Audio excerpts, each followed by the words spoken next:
I recently had a talk with my wife of 11 years. Sadly, it ended with her in tears. This reminded me of a similar situation 3 years ago when I almost lost my job. Back then, my wife Kate, who is also known as Catherine, was so upset at the thought of me missing our anniversary that she insisted I come home. Fast forward to today, and now it's her who won't be there on our anniversary. I didn't say anything to change her mind. Despite this, the past 12 years have been the happiest in my life. When I first met Kate, she was 24 years old and just starting her career in sales. She visited our architectural firm to convince us to advertise in fancy magazines, which, at the time, we couldn't afford. In the crowd, I couldn't help but notice an enchanting woman with black hair. After discussing the matter with my partner, he helped me grab her attention long enough to ask her out. After our first meeting, she confessed that she knew we couldn't pay for her services. Even with that knowledge, I fell deeply in love with her. Our relationship developed over 6 months, and eventually, she moved in with me for another 6 months as she transitioned from a nomadic lifestyle to a stable office job. 4 months later, we tied the knot and became husband and wife. Every day, I still feel like the luckiest person alive for persuading her to marry me. With a sense of urgency, I dialed my boss's number once more. I've been with the company since the beginning. When Craig first started the company, our small team of designers, just 4 of us, achieved remarkable success by reducing production time in various fields. "Craig, I know you're there, please answer," I pleaded into the phone. Finally, I heard his voice on the other end. "Dan, I'm really busy right now, you know?" he replied shortly. Deciding to keep it brief, I said, "Well, I'm leaving right now and won't be back until Monday." In response, he asked, "Leaving? Where are you going?" I replied, "I'm going to celebrate my anniversary with my wife. I'll be back on Monday." "Have a good trip. Don't forget to knock before entering," he quipped. I chuckled and replied, "You always manage to make me laugh." To which he responded, "You know, I hear that a lot, not from those who really know you." Apologetically, I added, "I'm sorry, but ever since they brought this guy in to run Kate's department, there's been tension in our house." "Maybe a break at the hotel will help diffuse the situation," I assumed. "Well, it certainly won't hurt. Just do me a favor. When you're seeking adventure, remember me," Craig grinned. "Deal. See you on Monday," I said. I didn't hang up right away but asked Craig's secretary, Rosa, for a favor. She knew how to work things out and I needed a plane ticket. After the conversation with her, I headed home to pack. While packing my suitcase, the phone suddenly rang. "You have 45 minutes to get to the airport for security check. The ticket is waiting for you at the counter in your name," Rose informed me. She had secured a return flight for me on Sunday afternoon at 1:30 p.m. Unfortunately, there were no available rooms at Kate's hotel, so she booked one 2 blocks away. "Have a safe trip. See you on Monday," Rose said. Hearing that, I rushed to the bathroom to grab my shaving kit, packed it quickly, and did a quick check of the room, even turning off the coffee maker, which was unusual for me, before hurrying to the car. Over 15 years, I've discovered several shortcuts that help me reach my destination faster. Despite my high speed, I made it to the flight with plenty of time to spare. After registration, security, and boarding, we finally got on the plane. Once I was comfortably seated, I put on my headphones and played some music. I'm a nervous flyer, and music helps me relax and stay calm. 3 hours into the flight, I was suddenly awakened from a pleasant dream about Kate and me by a gentle tap on my shoulder. I had fallen asleep, which wasn't surprising given my recent lack of sleep at night. Some of it was due to work stress. Kate and I had been going through a rough patch in our relationship for the past few months. For more than 2 months, she had been keeping her distance, not letting me get close.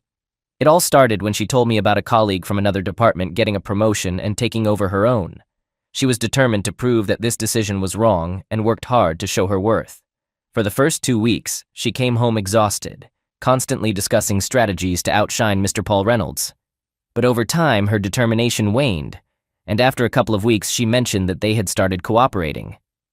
I became increasingly anxious as their joint mission to win a big client approached. Thoughts of a possible romantic relationship between them crossed my mind, but Kate always reassured me. Taking my bag out of the overhead compartment, I pondered how to invite Kate to dinner quietly without giving away the surprise.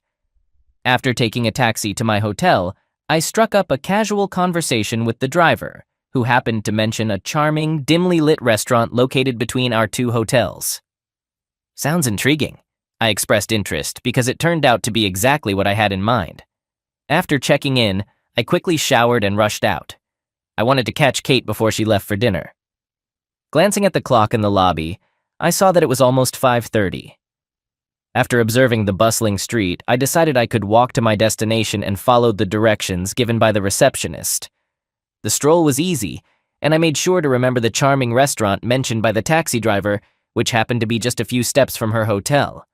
Furthermore, when I exited the taxi, I left the driver a generous tip. At 5:50, I entered the hotel lobby and stood in line at one of the reception desks. I exchanged a smile with a woman who motioned for me to come forward. "Hello," I greeted her warmly. "My name is Dan Cardiff. I'd like to know if my wife, Catherine Cardiff, is in her room right now. If so, I'd appreciate the chance to talk to her." "Catherine Cardiff, you said?" She double-checked, taking a moment to consult her notes. "Yes, she's a guest here. Give me a minute to check if she's in her room." With that, she dialed the room number. After a while, she turned to me with an apologetic tone. "I'm sorry, sir, but there was no answer. Would you like to leave a message?" "Not at the moment," I replied, a hint of disappointment in my voice. "I was hoping to surprise her. We have an anniversary tomorrow.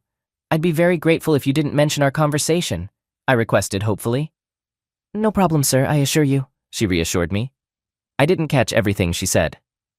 "I wish you a wonderful day tomorrow, sir," the woman added politely. "Thanks. I'm thinking about going to a restaurant. Maybe luck will be on my side," I responded. "Good night." I bid her farewell. Heading to the far end of the lobby, I spotted a noisy hall packed with people engaged in various activities. Working, serving, sitting, eating. It was very crowded, and I knew the chances of finding her there were slim. Then, I noticed a restroom located on one side, closer to the back wall. I searched all around, scanning left and right, desperately looking for any sign of her presence. Despite my efforts, she remained elusive. After finishing my business, I settled near the corridor entrance and once again scanned the room. It seemed futile. Finding her in such a crowded place was nearly impossible.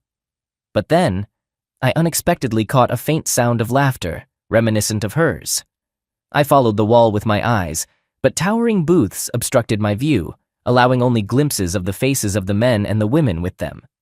Reluctant to approach any table until I could escape her notice, I retraced my steps and turned my gaze toward the wall. Slowly making my way along the row of tables one by one, I reached the third one from the corridor where I was standing, and there, in that very booth, I saw her. She sat there, engrossed in conversation with a man I didn't recognize. She looked radiant, dressed in the same elegant dress she always wore on evenings filled with dancing. Their interactions seemed relaxed, as if they were entirely at ease in each other's company. I couldn't help but wonder what was really going on between them. It seemed far more close than a typical dinner with a colleague. My heart raced as he leaned closer to her, prompting me to instinctively grasp the doorframe for support. As she bent down, their lips met in a tender kiss. Filled with mixed emotions, I decided to leave the doorway and move to the center of the hall. Sinking into one of the padded chairs with a high backrest, time seemed to blur. I sat there, never taking my eyes off their table. Suddenly, I heard her laughter again, drawing my attention. Turning my head, I saw her walking beside him, holding his hand tightly with both of hers. Their closeness, along with the general merriment, piqued my curiosity. They strolled past me, just 15 feet away, and even though they conversed, my focus was solely on the adoring expression she wore as she gazed at him. It had been a long time since I had seen such an enamored look. At that moment, my breath caught in my throat, and I was momentarily speechless. I headed for the exit, my expression likely betraying my displeasure, fueled by a surge of determination. I walked straight to the sidewalk. I couldn't take my eyes off them.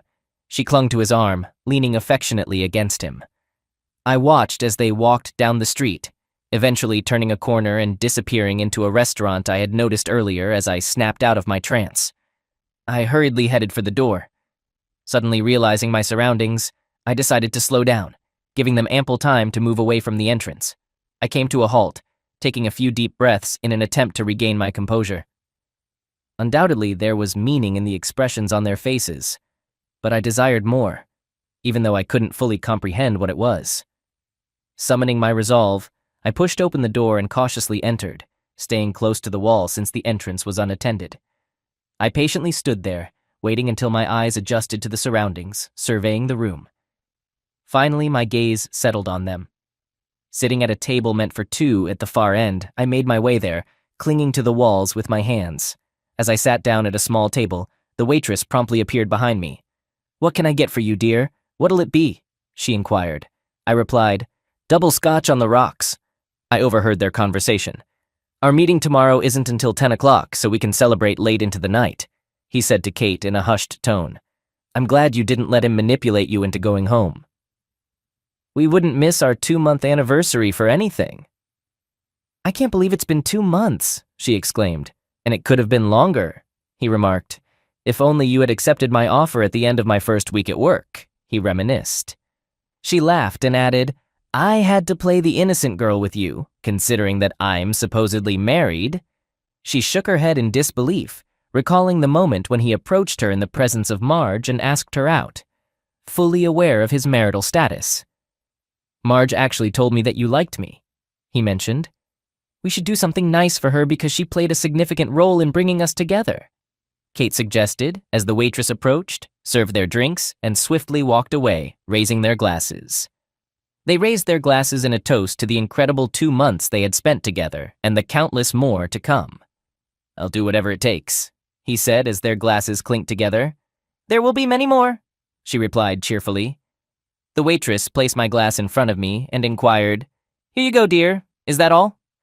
I handed her a $10 bill and said, "Thank you, ma'am," before shifting my attention back to the adjacent table. They glanced up, but as strangers, my presence seemed inconsequential to them. Kate, noticing his gaze, turned and looked at me. "You know, a guy should always carry a camera with him for such moments," I remarked. Her expression was truly limitless, suitable for various posters, as she sat with her lips moving soundlessly. "Wow, 2 months. This is a special anniversary. I still remember mine, but after 11 years, it begins to lose its novelty." Watching them both, I found myself saying, "Let's celebrate 2 months. It's a symbol of passion and prosperity, isn't it? Well, a lovely couple like you definitely deserves a gift." "So here's my offer," I said, tossing the ring in Kate's direction. "And here's a surprise." Paul interrupted Kate with a loud outburst, realizing that staying here any longer would lead to trouble.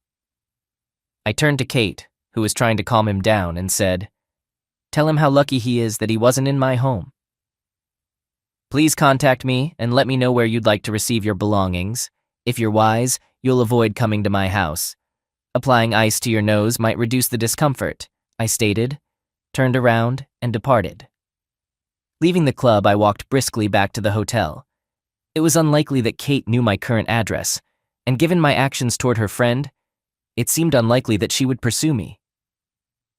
To create distance between us quickly, I rushed into the lobby.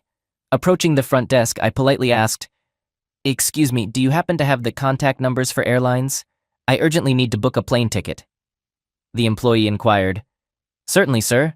May I inquire about your preferred airline as well as your desired departure time and destination?" After providing all the necessary information, she assured me that she would inform me about the flight details in my room.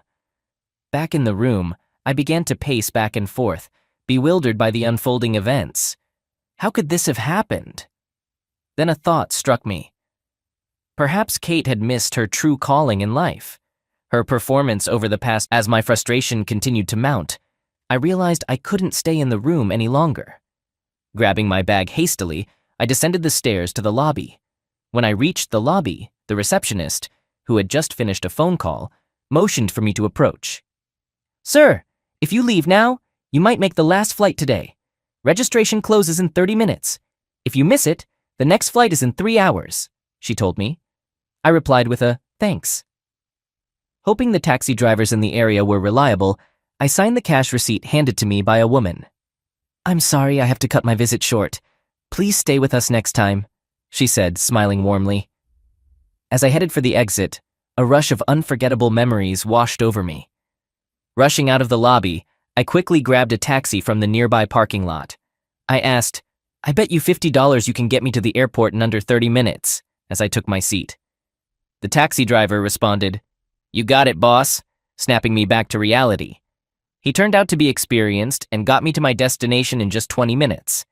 I paid the meter fare, added a generous $1.50 tip, expressed my gratitude, and hurried to the exit.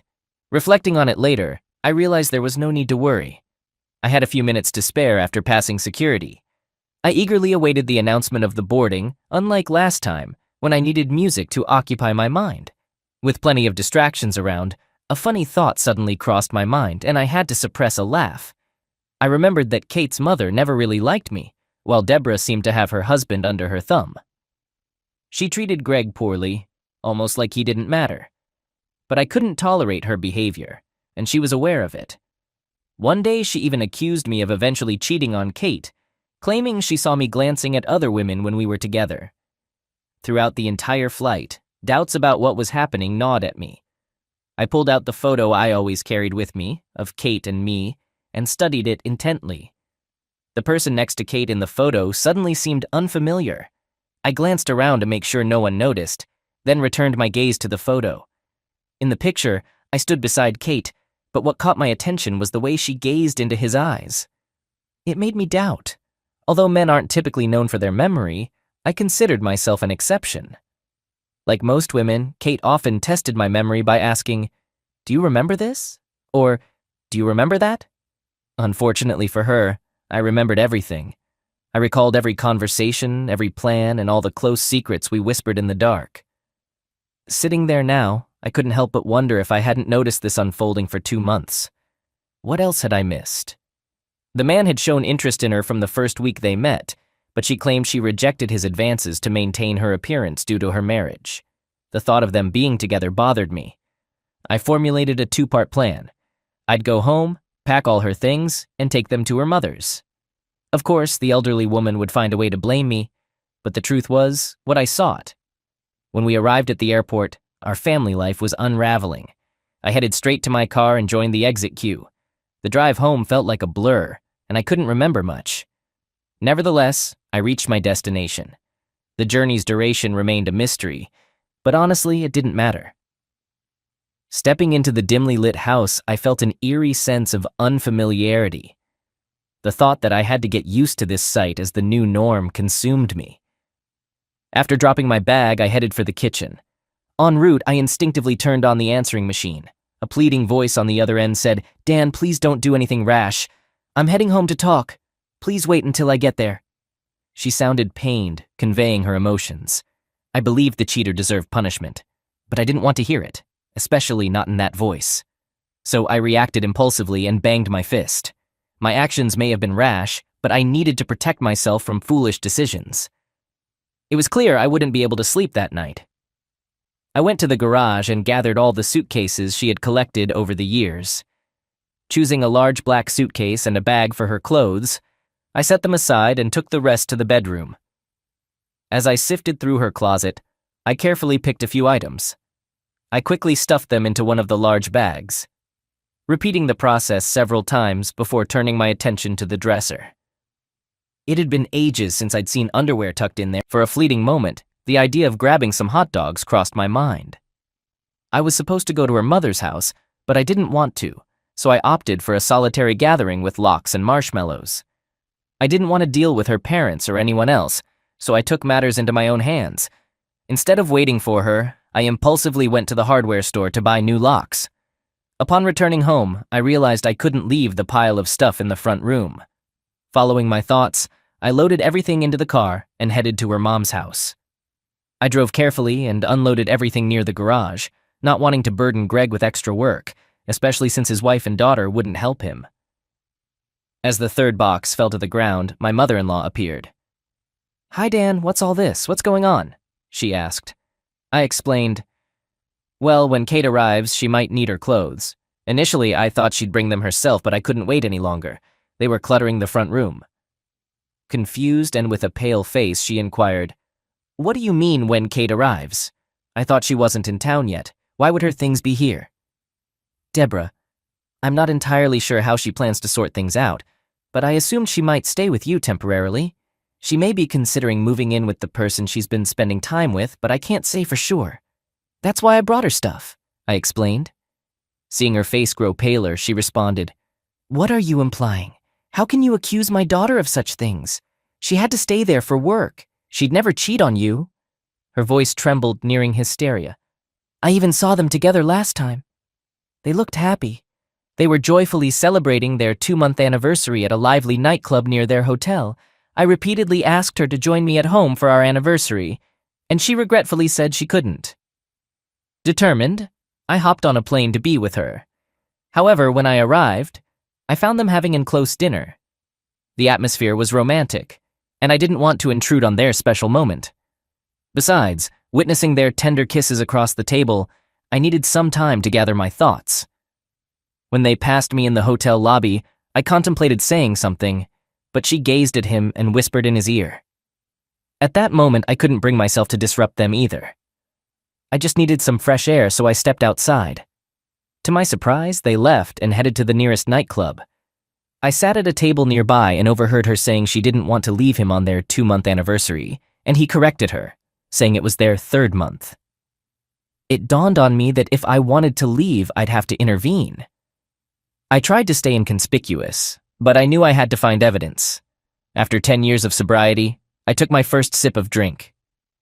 It had been 10 years since Kate expressed concern about my drinking, which she believed could jeopardize our marriage.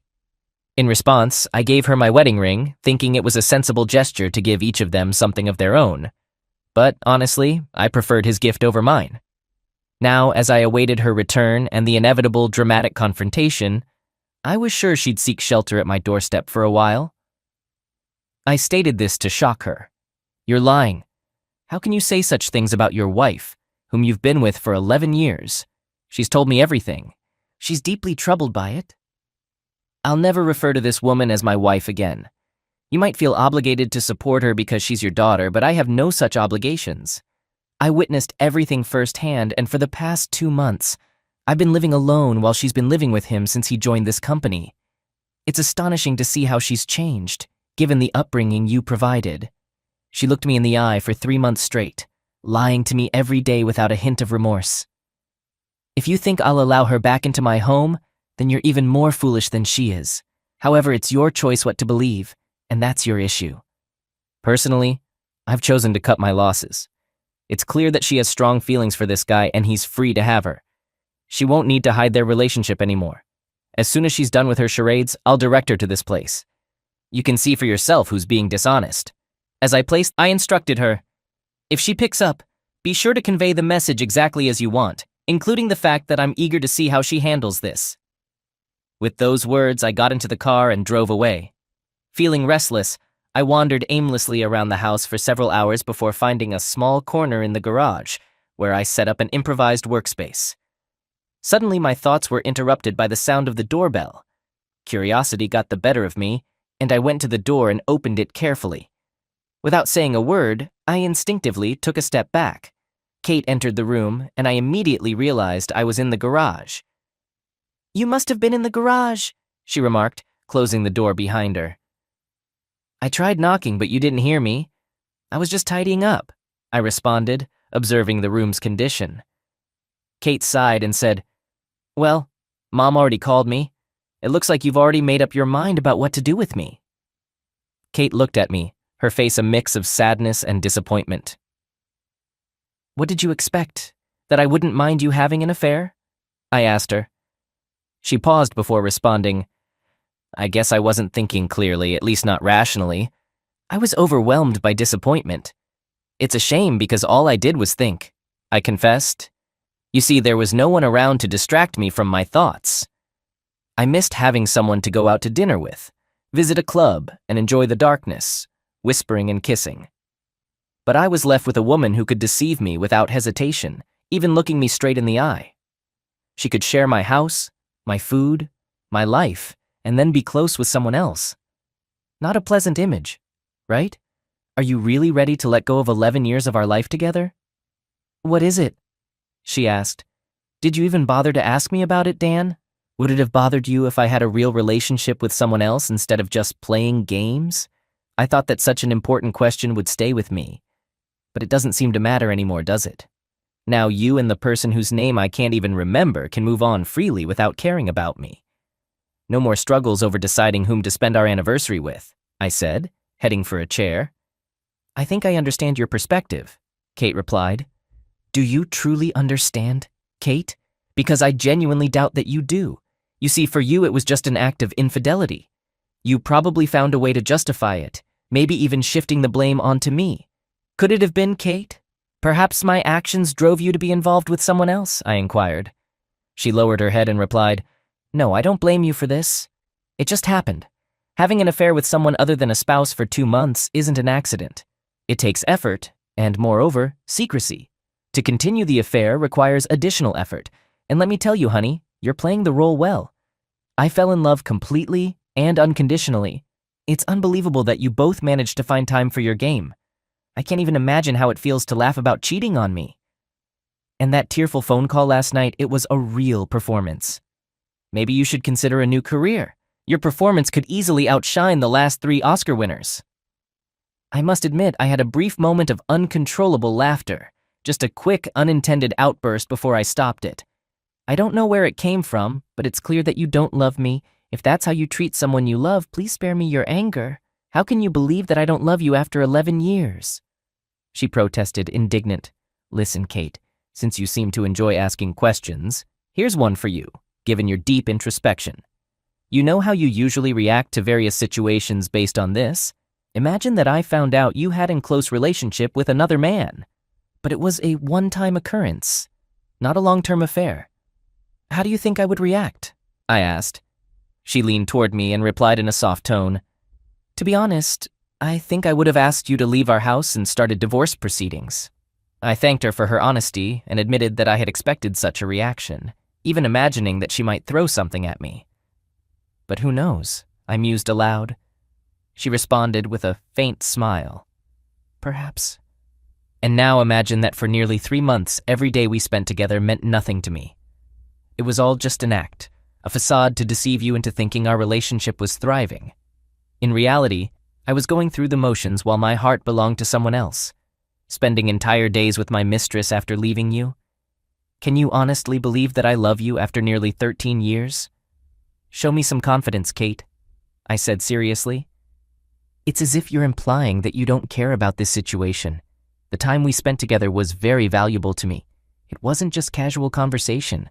I genuinely enjoyed being with you, she said.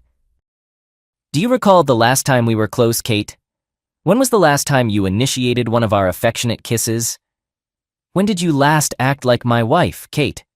After what I've witnessed and heard, I find it hard to believe you're standing here telling me you love me.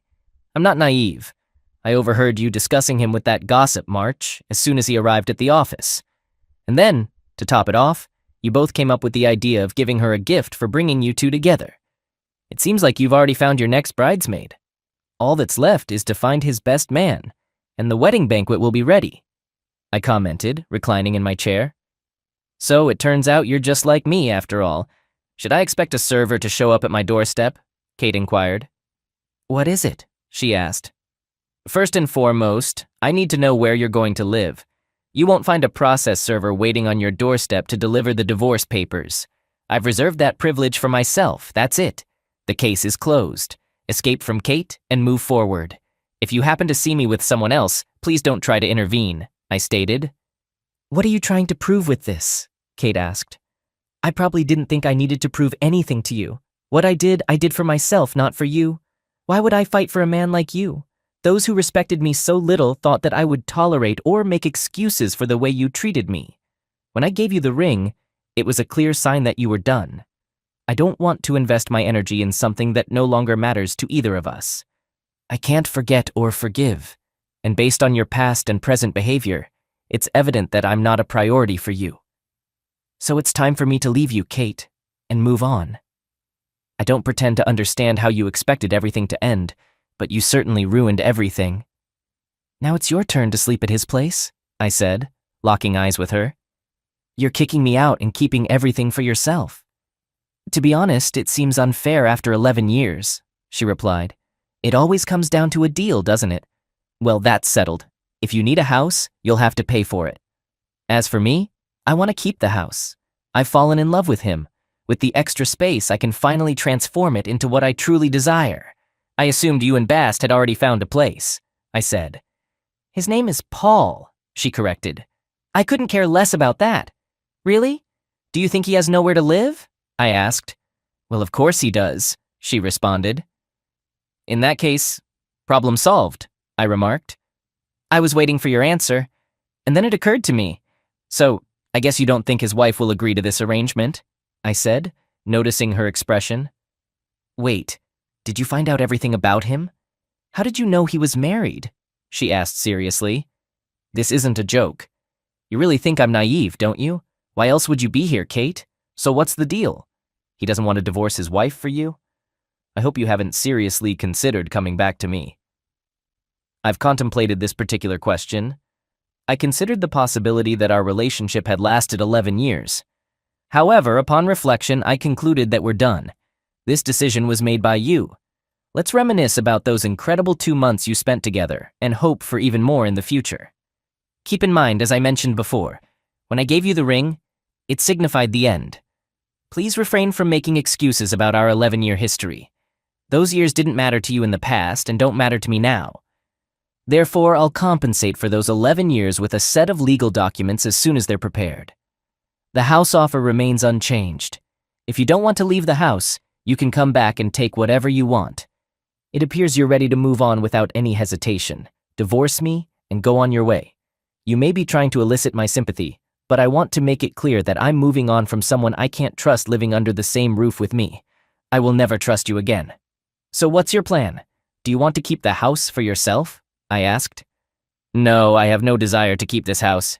Give me a few days to find a new place, and I'll likely take a significant portion of the furniture, she replied, taking her hand out of her pocket. What should I do with this? She asked, handing me the ring. Do whatever you want with it. Oh, I have an idea.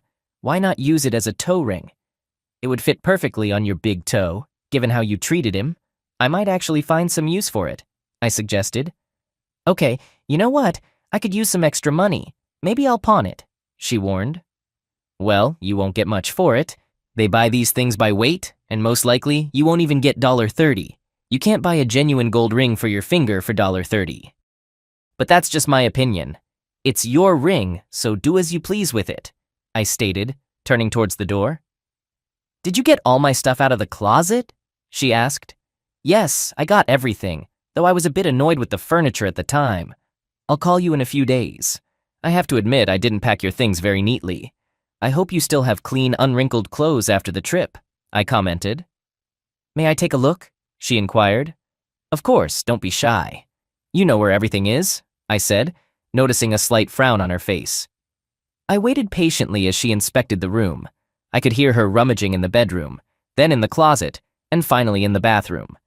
A few minutes later, she returned downstairs, hastily packing cosmetics into a floral zip-up bag. You were thorough. You only missed a few things. I may have to call you when it's time to move, she said with a forced smile. Of course, I'd be happy to help as long as it's not too close to me, I replied, smiling affably, getting up to open the door for her when she suggested going for a walk. I paused for a moment, considering her request, and then an idea struck me. Wouldn't it be too much to ask you to run around instead? I inquired, maintaining a serious expression. Kiss me on the spot, she replied, turning to leave. I wouldn't dare kiss someone who knows where she's been, I retorted, closing the door behind her. That marked the end of our communication. 3 months later, my lawyer diligently filed all the necessary divorce documents, instructing me to pick them up from his office on Monday. My itinerary for the day included 2 stops, first at the lawyer's office and then at my mother-in-law's house. The sole objective was to obtain Kate's signature on the documents, ensuring she had no false hopes of reconciliation. After parking my car at her house, I paused for a moment, gazing at the familiar facade, contemplating the completion of this final task. It might take some time, but eventually I would find solace in quiet nights again, as this chapter would finally be closed. Exiting the car, I made my way to the front door and rang the doorbell. To my surprise, my mother-in-law answered. Well, Dan, what brings you here? What's going on? She asked. I thought you had forgotten about us already, I replied. Not yet. Is Kate here? I inquired. Yes, she's here. Come on in, she replied, closing the door behind her. A few moments later, Kate entered the room. Kate, I'm here for you to sign these papers. I'll file them tomorrow and then our divorce will be finalized. I just want it to be over, I explained. Kate sighed and said, I don't think I've ever been good enough for you, have I? Do you seriously think I'll just stand by and watch your actions over the past few months? Kate briefly left the room, but soon returned with a pen in her hand. As she hastily signed her name on the appropriate pages, I watched her movements carefully. When she finished, she forcefully placed the pen on the table and swiftly gathered everything into a manila envelope, ready for archiving. You're free now, she said. Thank you for signing these. Take care of yourself and find happiness. Shifting her focus from me to herself, she added, Mom, you can come into the room. Congratulations to you as well, I replied, before walking out the door. As I drove away, a wave of mixed emotions washed over me. I understood that this marked the end of our relationship, and I couldn't shake the feeling that life was about to take a new turn. Just a month later, our divorce was finalized, signaling the start of a completely different life. In due course, I received unexpected news from Kate's father. He informed me that after our divorce, Kate had asked Paul to leave his wife and marry her. However, Paul made it clear to Kate that he couldn't do that. He admitted that their relationship had no romantic feelings for her. It seemed that after such a revelation, Kate had to come to terms with the fact that she would have to continue her life without me and without Paul, learning the lessons from our past relationship. Kate now resides with her parents, in search of a new job after being disgracefully dismissed from her previous one, just like Paul, thanks to me. According to her father, Kate is unhappy. She's had several encounters, but they involved either married men seeking only intimacy or men with questionable reputations. Engaging in indiscriminate close relationships led Kate to contract a psychiatric illness, and she's now in therapy,